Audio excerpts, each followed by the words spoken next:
ચાલો તો હવે આપણે જે છે શું કામ કરીએ તો કે ભાઈ હવે આપણે જે છે એ વિદ્યુત વિભાજન કોષ, વિદ્યુત રાસાયણિક કોષ છે એની ચર્ચા કરી. હવે આપણે વિદ્યુતના વહન જે છે એના વિશેની પણ થોડી ઘણી ચર્ચા જે છે એ કરીએ.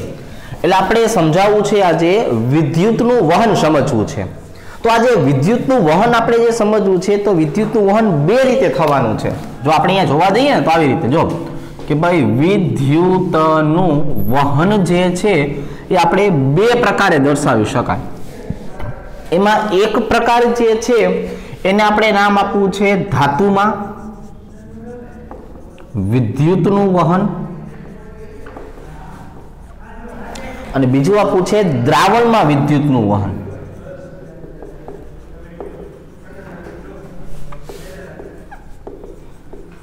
હવે જો આપણે અહીંયા દ્રાવણની જો વાત કરીએ તો એના માટે આપણે થોડીક વધારે ચર્ચા કરશું.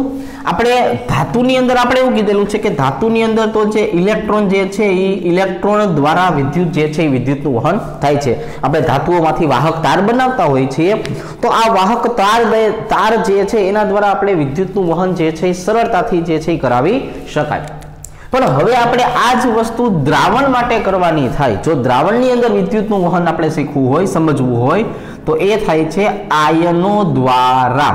એની જો આપણે ચર્ચા કરીએ તો આપણે શું કહેશું તો કે આપણે એને આયન જે છે એ આયન દ્વારા વિદ્યુતનું વહન કરાવી શકાય છે. હવે જે આયન દ્વારા વિદ્યુતનું વહન થાય છે તો એનો મતલબ એવો થયો કે ભાઈ આપણી પાસે જે દ્રાવણ રહેલું છે ને એ દ્રાવણને હવે આપણે નામ આપવાનું છે વિદ્યુત વિભાજ્ય ઘટક. શું નામ આપવાનું છે? વિદ્યુત વિભાજ્ય ઘટક. અને આ જે વિદ્યુત વિભાજ્ય ઘટક છે ને એના પણ બે પ્રકાર પડે છે. એક કે જેને આપણે કહેવાનું છે પ્રબળ વિદ્યુત વિભાજ્ય અને બીજું કે જેને આપણે કહેવાનું છે નિર્બળ વિદ્યુત વિભાજ્ય. મતલબ એક એવો ઘટક કે જેનું જે છે એ નિયરલી ઇક્વલ ટુ 100% આયનીકરણ જે છે એ આયનીકરણ થઈ શકે છે. એના તમામે તમામ આયનો જે છે એ છૂટા પડી શકે છે. અને બીજો એક એવો ઘટક છે કે જેને આપણે કહેવાનું છે કે જેમાં માત્ર 2 થી 3% જ જે છે એ આયનીકરણ જે છે એ આયનીકરણ થાય છે. તો જો આપણે ચર્ચા શું કરવી છે તો કે આપણે વિદ્યુતનું વહન કરવું છે. આપણે જે છે કામ શું કરવું છે? આપણે વિદ્યુત જે છે એનું વહન કરવું છે. આ વિદ્યુતનું વહન બે રીતે થશે. શેમાં? ધાતુમાં અને દ્રાવણમાં. બીજા નંબરની વાત કરીએ ધાતુ છે તો એ ઇલેક્ટ્રોન દ્વારા વિદ્યુતનું વહન કરવાનો છે અને દ્રાવણની વાત કરીએ તો દ્રાવણમાં વિદ્યુતનું વહન જે છે એ આયન દ્વારા થવાનું છે. તો હવે આપણે જે છે એ જો વાત કરવા જઈએ તો દ્રાવણ જે છે એના આપણે પ્રકાર પાડવા જઈએ તો એ વિદ્યુત વિભાજ્ય છે એ બે પ્રકારના હોઈ શકવાના. કાં તો પ્રબળ વિદ્યુત વિભાજ્ય અથવા તો નિર્બળ વિદ્યુત વિભાજ્ય. પ્રબળ વિદ્યુત વિભાજ્યનો મતલબ એવો છે કે આપણી પાસે પાણીનું તપેલું ભર્યું છે, એમાં તમે આ મુઠ્ઠો ભરીને જે છે એ ઘટક નાખો. જે ઘટક અંદર પડ્યો એ બધાનું આયન છૂટા પડી ગયા. હું મીઠું નાખું તો એમાંથી બધા સોડિયમ ને બધા ક્લોરાઇડ આયન છૂટા પડી જવાના છે. Na+ અને Cl- છૂટા થઈ જવાના છે. તો એટલા માટે એને કહેવામાં આવે છે પ્રબળ વિદ્યુત વિભાજ્ય. હવે જો આપણે નિર્બળ વિદ્યુત વિભાજ્યની વાત કરીએ તો એનો મતલબ એવો થયો કે આપણે એસિટિક એસિડને પાણીમાં નાખીએ તો એનાથી એસિટેટ આયન અને H3O+ બનવાના તો છે, પણ હું 100 ઘટક નાખું તો માંડ 2 થી 3 છૂટા પડે. એટલે આવા ઘટકોથી વધારે પ્રમાણમાં આયન જે છે એ આયન બનાવી શકતા નથી. તો પ્રબળ વિદ્યુત વિભાજ્ય છે એમની જો વાત કરીએ તો મોટા ભાગે ક્ષાર છે, પ્રબળ પ્રકારના એસિડ છે, પ્રબળ પ્રકારના બેઝ છે.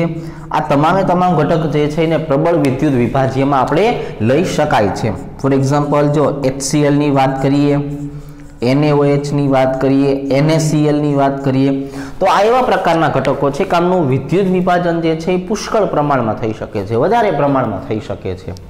અહીંયા આપણે એસિડ અને બેઝની જો ચર્ચા કરવા જઈએ, અહીંયા પણ આપણને એસિડ જોવા મળવાના છે, અહીંયા પણ આપણને બેઝ જોવા મળવાના છે, ક્ષારનો જોવા મળે.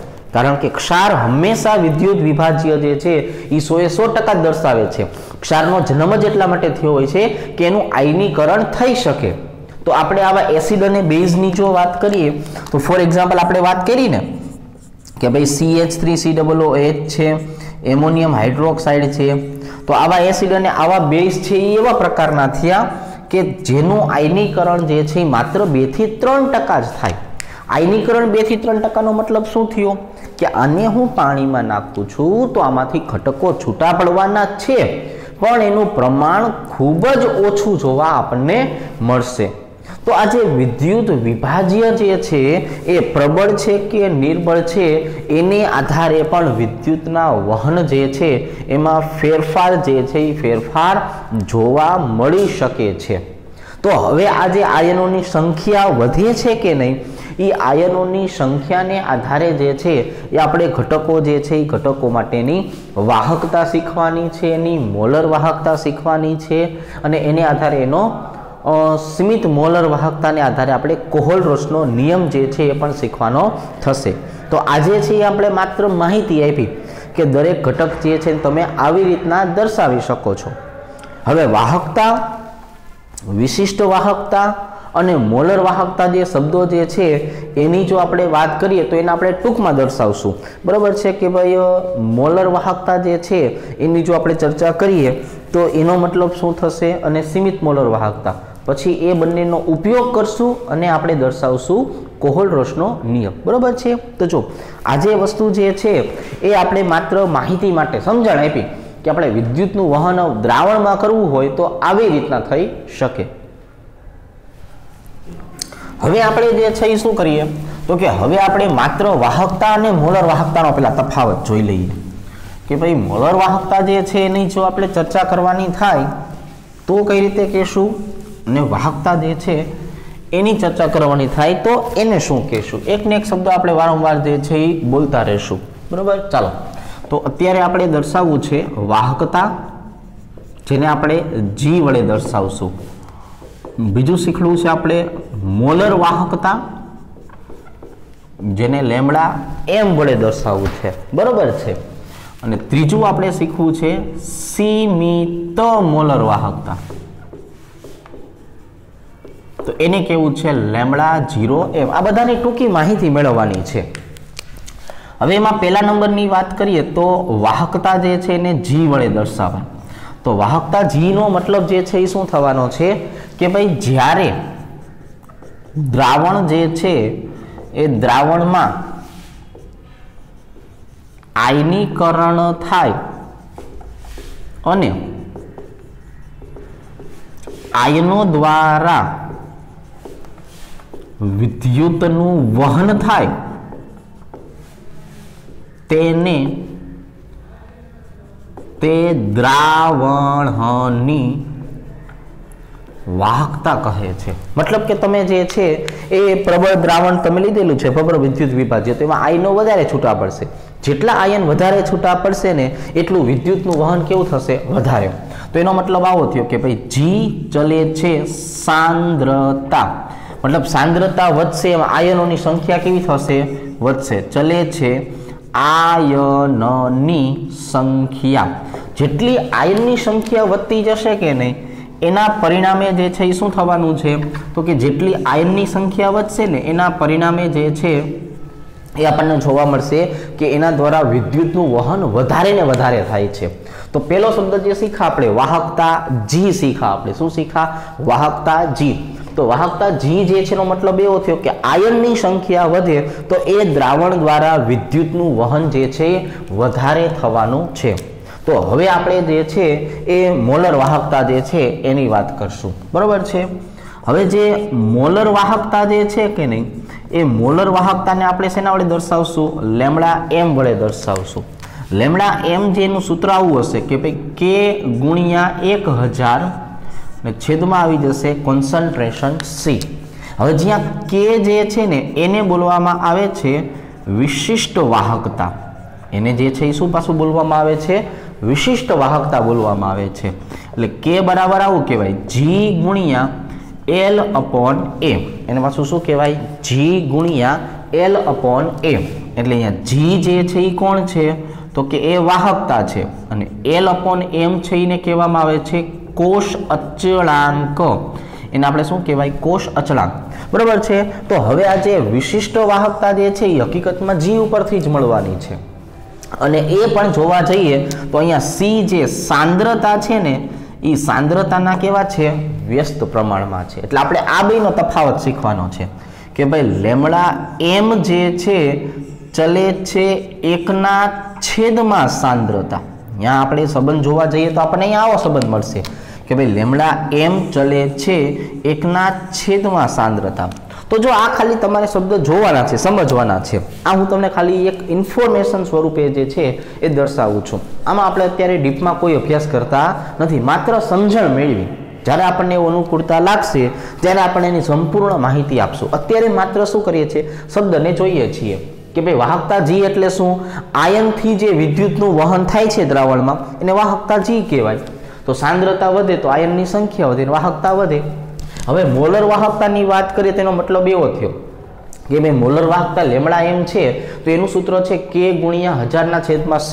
જ્યાં K વિશિષ્ટ વાહકતા છે અને વિશિષ્ટ વાહકતા પાસે વાહકતા અને કોષ અચળાંક જે છે એને આધારે મળે છે બરોબર તો જે કોષ અચળાંક છે એ જે તે કોષ માટેની અચળ વસ્તુ થઈ ગઈ તો આ બધી વસ્તુને આપણે ભેગી કરી પણ આપણે અગત્યનું એ દર્શાવ્યું કે જી સાંદ્રતાના સમપ્રમાણમાં છે અને મોલર વાહકતા લેમડા એમ એ સાંદ્રતાના વ્યસ્ત પ્રમાણમાં હોય છે હવે આપણે ત્રીજા નંબરની સંકલ્પના સમજવી છે સીમિત મોલર વાહકતા જેને આપણે લેમડા 0 એમ તરીકે દર્શાવશું હવે અહીંયા જે આપણને મળીને એને પ્રાયોગિક મૂલ્ય કહેવાય આને શું કહેવાય પ્રાયોગિક મૂલ્ય અને અહીંયા જે મળે છે ને એને કહેવાય સૈદ્ધાંતિક મૂલ્ય બરોબર છે એટલે આ આપણને પ્રેક્ટિકલી જે પર્સન્ટેજ મળતું હોય અને આ મળશે સૈદ્ધાંતિક જેને આપણે 100% કહેતા હોઈએ છીએ તો જો સીમિત મોલર વાહકતાનો મતલબ શું થાય તો એને આપણે આવી રીતે કહેવાય કે ભાઈ અનંત મંદને મોલર વાહકતા બરોબર છે અનંત મંદને મોલર વાહકતા હું તમને મતલબ સમજાવું કે ભાઈ અનંત મંદનનો મતલબ શું થાય કે આપણી પાસે જે કંઈ પણ દ્રાવણ છે એમાં ત્યાં સુધી પાણી ઉમેરવું કે જ્યાં સુધી એનું સૈદ્ધાંતિક રીતે 100% આયનીકરણ થઈ શકે હવે જો આપણે આવી રીતના સમજીએ ફોર એક્ઝામ્પલ મારી પાસે એક KCl નો અણુ છે સોરી NaCl નો અણુ છે તો NaCl ના અણુ છે એને હું પાણીમાં નાખું છું તો એમાંથી શું થવાનું છે તો કે એમાંથી Na+ aqueous બનવાનું છે Cl - aqueous બનવાનું છે સમજો તો હવે અહીંયા જે મેં NaCl નું આયનીકરણ કર્યું એ લગભગ કેવું થયું 95% આયનીકરણ થયું આપણે ધાર્યું એવું કે આ કેટલું થાય છે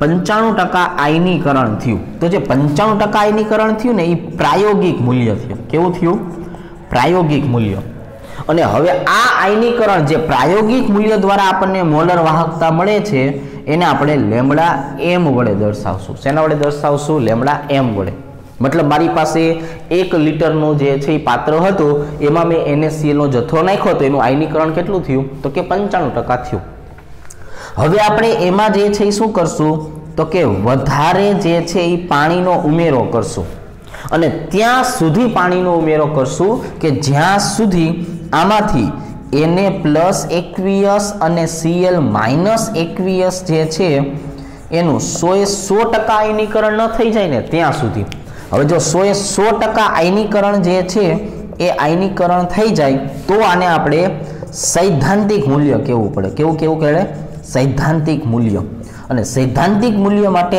જે મોલર વાહકતા મળે એને કહેવામાં આવે છે સીમિત મોલર વાહકતા લેમડા 0 એમ હવે હું તમને એક નાનું બીજું ઉદાહરણ સાદું ઉદાહરણ આપું માની લો કે આપણે એક તપેલી લઈએ છીએ એ તપેલીની અંદર આપણે જે છે એ 2 વાટકા ખાંડ લઈ અને પછી એમાં ખાલી 1 લિટર જ પાણી નાખીએ પછી એને ઓગાળવાનો પ્રયત્ન કરીએ તો જો હવે થવાનું છે શું કે તમે જે તપેલીમાં 2 વાટકી ખાંડ લીધેલી છે આ 2 વાટકી ખાંડની અંદર આપણે જે 1 લિટર જ પાણી નાખ્યું છે એમાં બધી ખાંડ નથી ઓગળવાની તો 1 લિટર પાણીથી જેટલી ખાંડ ઓગળેલી છે કે નહીં એને કહેવાય પ્રાયોગિક મૂલ્ય એને લેમડા એમ કહેવાય પણ હવે હું એટલું પાણી ઉમેરું કે જેથી બધી ખાંડ ઓગળી જાય હું પાણીનો ઉમેરો કરતો રહું તો પાણીનો ઉમેરો ત્યાં સુધી કરવાનો છે કે જ્યાં સુધી આપણી પાસે રહેલું બધું જ ખાંડ જે છે એ ઓગળી જાય ત્યાં સુધી. તો પછી જે મને મળવાનું છે એને કહેવામાં આવે છે સીમિત મોલર વાહકતા. એને શું કહેવામાં આવે છે? સીમિત મોલર વાહકતા. તો હવે આપણી પાસે જો 3 શબ્દ છે, 3 શબ્દની માહિતી આવી ગઈ કે ભાઈ વાહકતા G એટલે શું થયું કે તમે આયનીકરણ કરો છો તો એ આયનીકરણને આધારે જે કંઈ પણ તમને વિદ્યુતનું વહન જોવા મળે એને વાહકતા કહેવાય, જે સાંદ્રતા ઉપર આધારિત છે, આયનની સંખ્યા ઉપર આધારિત છે. બીજું, મોલર વાહકતા એટલે પ્રાયોગિક મૂલ્ય થયું કે ભાઈ મોલર વાહકતા જે છે એ સાંદ્રતાના એક તો વ્યસ્ત પ્રમાણમાં હોય, પણ કઈ સાંદ્રતા જોવાની છે તો કે જે પ્રેક્ટિકલી મળે તે, મતલબ કે 1 લીટર પાણીમાં તમે એક જથ્થો ઉમેરો છો, બરોબર છે, જેટલું પણ આયનીકરણ થયું એની વ્યસ્ત પ્રમાણમાં, એની સાપેક્ષમાં જે કંઈ પણ વાહકતા મળે એને મોલર વાહકતા કહેવાય. અને સીમિત મોલર વાહકતાનો મતલબ શું થયો કે તમારે એ સાંદ્રતા ક્યાં સુધી લેવાની છે તો કે સાંદ્રતા ત્યાં સુધી લેવાની છે કે જ્યાં સુધી બધા આયન જે છે ઓગળી ન જાય, એનું 100% આયનીકરણ ન થઈ જાય ત્યાં સુધી. એટલે એને નામ આપશું આપણે સીમિત મોલર વાહકતા. બરોબર છે. તો જો આ આપણી પાસે જે છે એ 3 શબ્દો જે છે એની માહિતી મળી ગઈ છે. હવે આપણે આના ઉપરથી જે છે એ કોહલરોસ જે છે એ કોહલરોસનો નિયમ જે છે એ નિયમ સમજવાનો છે. અને આપણે જવા દઈએ અને આપણે કોહલરોસનો નિયમ જે છે એ હવે સમજવાના પ્રયત્ન કરીએ.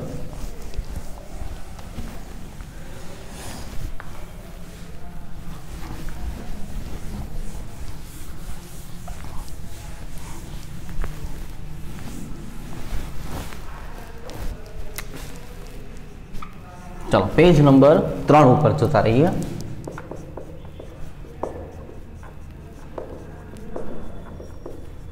અને એમાં જોવું છે આપણે કોહલરોસનો નિયમ. હવે જો આપણે કોહલરોસના નિયમની જો વાત કરીએ તો આપણે આવું દર્શાવશું, કોઈ પણ વિદ્યુત વિભાજ્યના દ્રાવણની સીમિત મોલર વાહકતા એ તેમના ઘટક આયનોની સીમિત મોલર વાહકતાના આયનોના સીમિત મોલર વાહકતાના બૈજિક સરવાળાને સમાન હોય છે. એનો મતલબ આપણે થયો કે હવે આપણે જે અહીંયા સીમિત મોલર વાહકતા શીખ્યા છીએ કે ભાઈ આપણે 100% આયનીકરણ ત્યાં સુધી કોઈ પણ ઘટકની વાહકતા મેળવીએ, પણ એ હકીકતમાં જોવા જઈએ તો એ સીમિત મોલર વાહકતા જે આયન માટેની વાત કરીએ ને એ એમના ઘટક આયનો જે છે એના બેઝિક સરવાળા જે છે ને એ બેઝિક સરવાળાના કારણે મળે. ફોર એક્ઝામ્પલ, મારે સીમિત મોલર વાહકતાનું મૂલ્ય મેળવવું છે એસિટિક એસિડ માટે. કોના માટે મેળવવું છે? એસિટિક એસિડ માટે. તો આ જે એસિટિક એસિડ માટેનું મોલર વાહકતાનું મૂલ્ય છે ને એ વાસ્તવમાં જોવા જઈએ ને તો કોનું હશે તો કે વાસ્તવમાં જે છે એની અંદર 2 આયન રહેલા હશે. એક હશે એસિટેટ આયન અને એક હશે H+ આયન, મતલબ કે ધન આયન અને ઋણ આયનના સરવાળા બરાબર. એટલે ધન આયન છે એની સીમિત મોલર વાહકતા અને ઋણ આયન જે છે એ ઋણ આયનની સીમિત મોલર વાહકતાના સરવાળા બરાબર હોય છે. હવે અહીંયા જે આપણે દર્શાવ્યું ને આને મોટો લેમ્બડા કહેવાય, કેપિટલ લેમ્બડા, અને સ્મોલ લેમ્બડા કહેવાય. બરોબર છે. આની જો વાત કરીએ તો આને કેપિટલ લેમ્બડા તરીકે દર્શાવવામાં આવે છે અને અહીંયા જે છે ને એને કહેવામાં આવે છે સ્મોલ લેમ્બડા. બરોબર, તમને ખ્યાલ આવી જાય જ્યારે ઉચ્ચારણ કરવાનું થાય ત્યારે આપણે આવું દર્શાવશું કે ભાઈ જ્યારે કોઈ ઘટક આપેલા હશે, આપણી પાસે સંયોજન છે, તો સંયોજન માટે જે છે એ શું જોવાનું છે આપણે તો કે કેપિટલ લેમ્બડાને આધારે એનું મોલર વાહકતાનું મૂલ્ય જોવાનું છે. જ્યારે એના આયનોની વાત કરશું ત્યારે આયનોને શેના વડે દર્શાવશું? સ્મોલ લેમ્બડા વડે દર્શાવવાનું છે. તો અહીંયા આપણે એવું કીધું કે કોઈ પણ વિદ્યુત વિભાજ્ય દ્રાવણ જે છે એની પોતાની સીમિત મોલર વાહકતા જે છે એટલે કે મોટો લેમ્બડા 0 એસિટિક એસિડ છે પણ એ વાસ્તવમાં કોના જેટલો હશે તો કે એની અંદર જે એના ઘટક આયન રહેલા છે કે નહીં એ ઘટક આયનના બેઝિક સરવાળા બરાબર હોય છે। હવે આપણે આવા ઘટક આયનો જે છે એનો બેઝિક સરવાળો અલગ અલગ રીતે પણ મેળવી શકાય છે। ફોર એક્ઝામ્પલ આપણે વાત કરીએ કે આપણી પાસે એક ઘટક આવેલો છે સોડિયમ એસિટેટ આવેલો છે, એક ઘટક જે છે એ HCl આવેલો છે અને એક ઘટક છે એ આવેલો છે NaOH, બરાબર છે, સોરી NaCl, કયો આવેલો છે NaCl। તો હવે આપણી પાસે આ જે ત્રણ જે છે આ ત્રણ ઘટકોનો બેઝિક સરવાળો જે છે એ સરવાળો કરી હવે આપણે આ ત્રણ ઘટકો છે એનો બેઝિક સરવાળો કરી સીમિત મોલર વાહકતા એસિટિક એસિડ જે છે એનું મૂલ્ય જે છે એ મૂલ્ય મેળવવાનું થશે। તો હવે આપણે એનો બેઝિક સરવાળો કરવા માટે શું કરશું તો કે એસિટિક એસિડ જે છે એનું મૂલ્ય મેળવવા માટે થઈને આપણે CH3COON જેને સોડિયમ એસિટેટ કહેવાય એનો અહીંયા જે છે એ HCl નો સરવાળો અને NaCl નું મૂલ્ય જે છે આપણે શું કરશું બાદ કરશું। જો આવી રીતે બેનો સરવાળો એકનું મૂલ્ય બાદ, કારણ કે આપણે આના બરાબર જે છે જવાબ શું લાવવાનો છે તો કે જવાબ આવો લાવવાનો છે। તો એનો મતલબ એવો થાય કે અહીંયા જે છે મને શું મળશે સ્મોલ લેમ્ડા 0 CH3COO માઇનસ વત્તા સ્મોલ લેમ્ડા 0 Na પ્લસ। જો હું આ ઘટકનું આયનીકરણ કરું તો મને એસિટેટ આયન અને સોડિયમ આયન મળવાનો, HCl નું તમે આયનીકરણ કરો તો શું મળશે તો કે અહીંયા H પ્લસ મળશે અને અહીંયા શું મળશે Cl માઇનસ। હવે આમાં આપણને મળશે માઇનસ Na પ્લસ મળશે અને માઇનસ શું મળશે Cl માઇનસ। જો થયું આવું તો હવે આપણે જે છે એ બેઝિક સરવાળો કરવો છે એટલે ધન સોડિયમ ઋણ સોડિયમ ધન ક્લોરાઇડ ઋણ ક્લોરાઇડને તમે બાદ કરો તો અહીંયા આવી જશે CH3COO માઇનસ અને અહીંયા આવી જવાનું છે H પ્લસ। તો જે આપણે એસિટિક એસિડના બે આયનોની ચર્ચા કરી હતી એ જ બંને આયનોનું મૂલ્ય પણ આપણને એ સોડિયમ એસિટેટ HCl અને NaCl જે છે એમના ઘટકો જે છે એ ઘટકોના બેઝિક સરવાળા બરાબર મળે છે। એટલે આ એવું દર્શાવે છે કે કોઈ પણ આયન જે છે એ આયનોનો સરવાળો કરો તો એમાંથી આપણને એક સંયોજન જોવા મળે। એટલે કે સંયોજન જે છે વિદ્યુત વિભાજ્ય જે છે એમના દ્રાવણની સીમિત મોલર વાહકતા જે છે એ એમના ઘટક આયનો જે છે એ ઘટક આયનોની સીમિત મોલર વાહકતાના બેઝિક સરવાળા જે છે એ બેઝિક સરવાળાને સમાન જોવા મળે છે। આવું અવલોકન કોહલરોસ નામના વૈજ્ઞાનિકે કરેલું છે। તો હવે આપણે જે છે એ શું કરીએ તો કે હવે આપણે પહેલા અહીંયા સુધીની માહિતી જે છે એ મેળવીએ કે આપણે આજનો લેક્ચર ચાલુ કર્યો અને અહીંયા સુધી પહોંચ્યા એમાં આ શબ્દોની મેં ખાલી માહિતી આપેલી છે, ડીપ નોલેજ આપેલું નથી। એટલા માટે હવે હું તમને અહીંયા સુધીનું જે છે એ પાછું ફરીથી એક વખત સમજાવું કે તમે હકીકતમાં આજના લેક્ચરમાં શું શીખવાના છો। તો જો એની માહિતીની વાત કરીએ કે આપણે વિદ્યુતનું વહનની જો ચર્ચા કરતા હોય તો વિદ્યુતનું વહન જે છે બે રીતે થતું હોય। એક ધાતુમાં વિદ્યુતનું વહન જોવા મળતું હોય છે અને બીજું દ્રાવણમાં વિદ્યુતનું વહન જોવા મળતું હોય છે। એટલે આજના દિવસની આપણી જે અગત્યની ચર્ચા હતી એ આવી હતી દ્રાવણમાં વિદ્યુતનું વહન। તો આપણે એવું શીખેલા છીએ કે દ્રાવણમાં વિદ્યુતનું વહન એકમાત્ર આયન દ્વારા થાય છે। એટલે આપણે લખવું પડે કે દ્રાવણમાં થતું વિદ્યુતનું વહન એ માત્ર આયનોની સંખ્યાને આધારિત છે। એટલે એક વસ્તુ આપણે આવી શીખાતા કે ભાઈ જે વિદ્યુતનું વહન થાય છે કોને આભારી છે આયનોની સંખ્યાને આભારી છે। હવે બીજા નંબરની વાત કરીએ બીજું કે ભાઈ આયન શેના દ્વારા મળશે તો કે નિર્બળ વિદ્યુત વિભાજ્ય હશે તો નિર્બળ વિદ્યુત વિભાજ્યનું આયનીકરણ જ કેવું થશે ઓછું। એટલે 2 થી 3% જ આમના દ્વારા શું થશે આયનીકરણ થાય છે। હવે જો 2 થી 3% જ આયનીકરણ થાય એટલે આયનો ઓછા મળે. અહીંયા શું મળશે? આયનો ઓછા મળે છે. અને આયન ઓછા મળે તો એનો મતલબ શું થયો? વિદ્યુતનું વહન કેવું થાય? ઓછું થાય છે. એના દ્વારા વિદ્યુતનું વહન થઈ શકતું નથી. હવે આની બદલે આપણે બીજો શબ્દ વાપરીએ, પ્રબળ વિદ્યુત વિભાજ્ય. હવે જો પ્રબળ વિદ્યુત વિભાજ્યની ચર્ચા કરીએ આપણે તો આવી રીતે દર્શાવશું કે એનું તો લગભગ કેવું થવાનું છે? 100%. આપણે 95 થી 100% ધારી લઈએ તો 95 થી 100% આયનીકરણ થાય. હવે જો 95 થી 100% આયનીકરણ થાય છે એનો મતલબ શું થયો? આયનો વધારે મળે છે. આયનો વધુ મળે છે. અને જેટલા આયન વધારે મળશે એનો અર્થ શું થઈ ગયો? કે વિદ્યુતનું વહન જે છે એ કેવું થાય છે?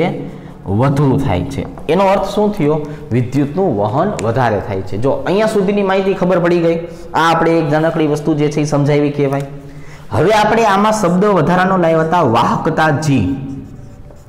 હવે જો વાહકતા જી જે છે ને એ હું તમને ફરીથી એક વખત વ્યવસ્થિત સમજાવું. એટલે અહીંયા જો આપણે એક પાત્ર લઈએ, આ પાત્ર જે છે એમાં આપણે 2 વિદ્યુત ધ્રુવના સળિયા ડુબાડી દઈએ. આને બેટરી સાથે જોડી દઈએ. તો હવે આ જે આપણી પાસે વિદ્યુત વિભાજ્યનું દ્રાવણ છે આની અંદર જે આયનો આવેલા છે તો આમની સાંદ્રતા જે છે એ સાંદ્રતાને આધારે આયનો છૂટા પડશે અને એ જે આયનો જે વધારે હશે એ વિદ્યુતનું વહન કેવું થશે? વધારે. એટલે મતલબ શું થયો? જી ચલે છે, સાંદ્રતા ચલે છે, વિદ્યુતનું વહન. એટલે જેટલું વિદ્યુતનું વહન વધારે થશે એમ એની વાહકતા જે છે એ વાહકતા જી કેવી કહેવાય? તો કે વાહકતા જી છે એ વધારે કહેવાય. હવે આપણે બીજા નંબરની વાત કરીએ. સમજો તમે કે હવે આપણી પાસે આ જ પાત્ર છે પણ આની અંદર જે ઓલા ધાતુના સળિયા હતા કે નહીં એ સળિયાનું ક્ષેત્રફળ એટલે ધાતુના સળિયાની સાઇઝ છે એ ફિક્સ કરી નાખવાની કે ધાતુના સળિયાની સાઇઝ એટલે એનું ક્ષેત્રફળ અને 2 વચ્ચેનું અંતર ડિસ્ટન્સ જે છે આ 2 વચ્ચેની લેન્થ અને આ 2 વચ્ચેનું આ બંનેનું ક્ષેત્રફળ એ કેવું કરી નાખવાનું? અચળ કરી નાખવાનું. અને હવે આ વિદ્યુત વિભાજન કરો તો એનો મતલબ જે છે એ શું થયું? તો કે આ બંને કેવા થઈ ગયા? અચળ થઈ ગયા. કે 2 સળિયા વચ્ચેનું અંતર અને બંને સળિયાનું ક્ષેત્રફળ હવે કેવું રહેશે? અચળ રહેશે. એટલે આને કોષ અચળાંક બોલાય. શું બોલાય? કોષ અચળાંક કહેવાય. એટલે કોષ અચળાંક બરાબર શું થઈ જાય? L/A થઈ જાય. શું થઈ જાય? L/A થઈ જાય. ઘણી વખત આને G સ્ટાર વડે પણ દર્શાવાય. શેના વડે દર્શાવાય? G star. આ G સ્ટાર વડે દર્શાવાય. અને હવે આ જે સાંદ્રતા જે છે ને સાંદ્રતા એ સાંદ્રતાનું મૂલ્ય જે છે આપણે કોઈ પણ લીધેલું છે તો આવા સમયે મને જે મળશે એને K બરાબર G × L/A કહેવાય. જ્યાં હવે K બરાબર શું થઈ ગઈ? વિશિષ્ટ વાહકતા. જો ફરીથી એકવાર સમજો. દ્રાવણ લીધું એમાં આયન છે એ આયન દ્વારા વિદ્યુતનું વહન થાય છે તો એની વાહકતા.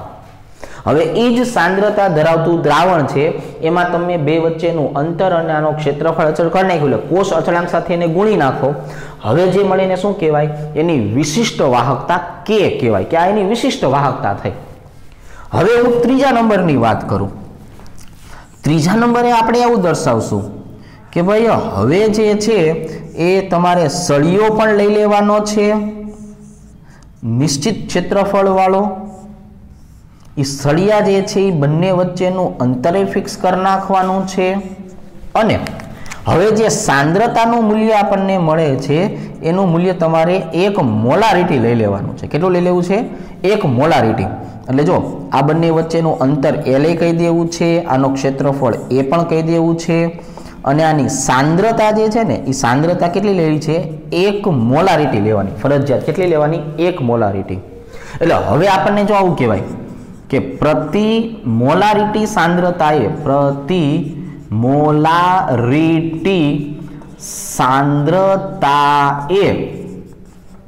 મળતી કેવી વિશિષ્ટ વાહકતા, એ મળતી વિશિષ્ટ વાહકતાને મોલર વાહકતા કહે છે. એને શું કહેવાય? મોલર વાહકતા કહેવાય. એટલે હવે મેં શું કરી નાખ્યું? સાંદ્રતાનું મૂલ્ય અચળ કરી નાખ્યું. તો લેમડા એમ બરાબર શું મને મળશે? વિશિષ્ટ વાહકતા, પણ ક્યારે? પ્રતિ મોલારિટી સાંદ્રતા. મારે મોલારિટી જે છે એ સાંદ્રતાને શેના વડે દર્શાવાય? સી વડે. અને એની સાંદ્રતાને હજારના મૂલ્ય સાપેક્ષમાં લેવા જઈએ એટલે કે ગુણ્યા હજારના છેદમાં સી. મોલારિટીનું આપણે લીટરમાંથી એમએલમાં ફેરવતા હતા એટલે આપણે 1000 વડે ગુણતા હતા. તો એટલા માટે આપણે અહીંયા જે છે એ શું કરેલું છે? 1000 વડે ગુણેલું છે. તો હવે અહીંયા પ્રતિ સાંદ્રતા વિશિષ્ટ વાહકતા એને કહેવામાં આવે છે એની મોલર વાહકતા. તો ફરીથી એક વખત, ખાલી પાત્ર છે, એમાં તમે દ્રાવણની સાંદ્રતા લ્યો છો, તો એ દ્રાવણની સાંદ્રતા આયનોના વિદ્યુતના વહન દ્વારા મળે એને શું કહેવાય? જી કહેવાય. હવે આપણે જે છે એ શું કર્યું? બંને સળિયા વચ્ચેનું અંતર અને સળિયાનું ક્ષેત્રફળ અચળ કરી નાખ્યું. હવે મળે એને શું કહેવાય? વિશિષ્ટ વાહકતા કહેવાય. અને જે સાંદ્રતા લેતા હતા એ સાંદ્રતાનું મૂલ્ય કેટલું કરી નાખો? ચોક્કસ 1 મોલારિટી કરી નાખો, ફિક્સ કરી નાખો 1 મોલારિટી. તો હવે પ્રતિ મોલારિટીએ જેટલી વિશિષ્ટ વાહકતા મળે છે કે નહીં, એને કહેવામાં આવે છે એની મોલર વાહકતા. તો આજના દિવસની અંદર આપણે આ 3 શબ્દો જે છે એને વ્યવસ્થિત સમજવાના હતા. બરાબર? આ ચેપ્ટરમાંથી જેટલી પણ માહિતી અગત્યની હતી એ તમામ પ્રકારની અગત્યની માહિતી આપણે અહીંયા મેળવી લીધેલી છે. તો હવે આપણે આવતીકાલે જે છે એ નવા ચેપ્ટર સાથે મળશું. બરાબર છે? તો આજ માટે આપણે અહીંયા સુધી રાખીએ છીએ.